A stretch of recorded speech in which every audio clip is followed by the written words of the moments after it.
साथियों नमस्कार। आज मुख्यमंत्री विष्णुदेव साय जी की अध्यक्षता में एक बहुत ही महत्वपूर्ण कैबिनेट की बैठक रखी गई थी।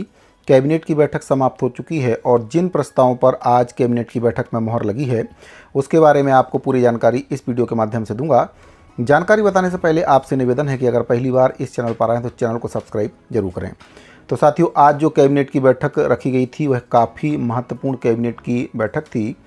सबसे पहले बात करते हैं कर्मचारियों के बारे में। तो कर्मचारियों को आज कैबिनेट की बैठक से एक बहुत ही अच्छी खबर मिल रही है। केंद्र के बराबर 55% महंगाई भत्ते की सौगात राज्य सरकार के द्वारा कर्मचारियों को दी गई है, यानी कि 2% महंगाई भत्ते में जो वृद्धि है वह राज्य सरकार के द्वारा कर दी गई है। पहले कर्मचारियों को 53% की दर से महंगाई भत्ते का भुगतान किया जा रहा था, जिसको बढ़ाकर अब 55% कर दिया गया है और जल्दी ही इसका जो भुगतान है वह कर्मचारियों को किया जाएगा।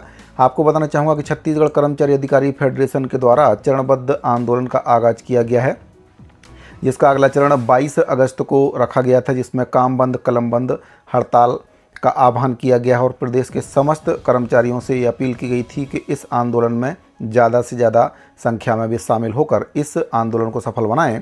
कुल 11 सूत्रीय मांगों को लेकर ये आंदोलन छत्तीसगढ़ कर्मचारी अधिकारी फेडरेशन के द्वारा किया जा रहा था। इसके साथ ही एनएचएम संविदा स्वास्थ्य कर्मचारियों के द्वारा भी कुल 10 सूत्रीय मांगों को लेकर अनिश्चितकालीन हड़ताल 18 तारीख से की जा रही है। वहीं पर आपको बताना चाहूँगा कि स्कूल सफाई कर्मचारियों के द्वारा भी अनिश्चितकालीन हड़ताल की जा रही है, लेकिन इस पर इस कैबिनेट की बैठक में कोई भी फैसला नहीं हो पाया है। केवल कर्मचारियों के महंगाई भत्ते में 2% की वृद्धि आज कैबिनेट की बैठक में की गई है और इस पर मोहर लग चुकी है। मुख्यमंत्री जी के द्वारा इसकी जानकारी भी दी गई है। अब बात कर लेते हैं बाकी किन मुद्दों पर आज कैबिनेट की बैठक में फैसला हुआ है।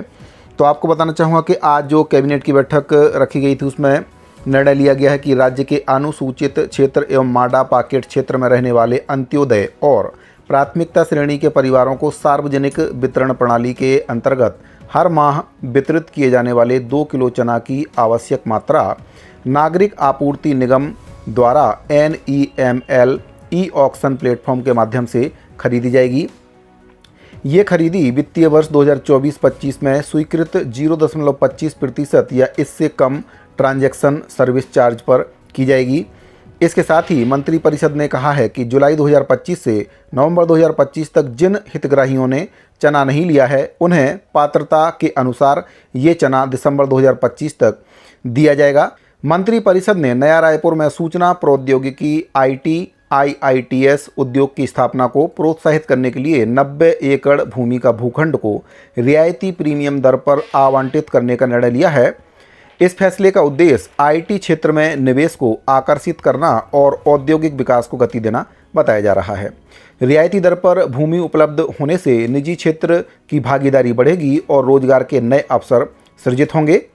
इस पहल से नया रायपुर में न सिर्फ तकनीकी और आर्थिक गतिविधियों को बढ़ावा मिलेगा, बल्कि यहाँ की बसाहट और शहरीकरण की प्रक्रिया को भी बल मिलेगा।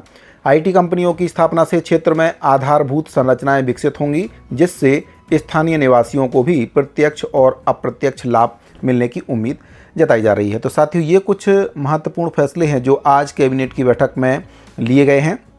सबसे जो महत्वपूर्ण फैसला सामने आ रहा है वह कर्मचारियों के लिए 2% महंगाई भत्ता जो कैबिनेट की बैठक में निर्णय लिया गया है वो बताया जा रहा है। लेकिन कर्मचारियों की और भी कई प्रकार की मांगें हैं। ये केवल एक ही मांग है जिसको सरकार ने भी पूरा किया है, लेकिन जो महंगाई भत्ता सरकार के द्वारा बढ़ाया गया है, अब देखने वाली बात यह है कि वह कर्मचारियों को देय तिथि से दिया जाता है या नहीं दिया जाता, या एक बार फिर से कर्मचारियों के DA के एरियर्स की राशि को सरकार गबन करने वाली है। तो इसके बारे में जब आदेश जारी होगा तब पता चलेगा कि जो एरियर्स है वह कर्मचारियों को मिलेगा या फिर नहीं मिलेगा, और बाकी जो मांगें हैं उसको सरकार कब तक पूरा करेगी, क्योंकि 11 सूत्रीय मांगों को लेकर छत्तीसगढ़ कर्मचारी अधिकारी फेडरेशन के द्वारा हल्ला बोला गया है, जिसमें से केवल एक ही मांग 2% महंगाई भत्ता केंद्र के बराबर सरकार ने पूरी की है। बाकी अभी 10 सूत्रीय मांगें बाकी हैं, जिसमें अनियमित संविदा और दैनिक वेतनभोगी कर्मचारियों का नियमितीकरण भी शामिल है। बात करें नियमितीकरण की तो NHM संविदा स्वास्थ्य कर्मचारी नियमितीकरण, स्थायीकरण, ग्रेड पे निर्धारण और भी कई प्रकार की मांगें जिसमें 10 सूत्रीय मांगें शामिल हैं, उनको लेकर अनिश्चितकालीन हड़ताल कर रहे हैं। लेकिन इस पर अभी भी सरकार के द्वारा कोई भी प्रतिक्रिया नहीं दी गई है और स्वास्थ्य कर्मचारियों की हड़ताल से पूरी तरह से स्वास्थ्य व्यवस्था चरमरा गई है। तो सरकार को इस ओर विशेष ध्यान देने की ज़रूरत है और स्वास्थ्य कर्मचारियों की मांगों को जल्दी से जल्दी संज्ञान में लेते हुए पूरा करने की सरकार को कोशिश करना चाहिए। तो साथ ही इस पूरे मुद्दे पर आपकी क्या राय है उसको कमेंट बॉक्स में जरूर बताइए। अगर आपको जानकारी अच्छी लगी हो तो वीडियो को लाइक करें, शेयर करें और अगर आपने अभी तक चैनल को सब्सक्राइब नहीं किया है तो चैनल को सब्सक्राइब जरूर कर लें। मिलते हैं अगले वीडियो में, अभी के लिए दीजिए इजाज़त। धन्यवाद।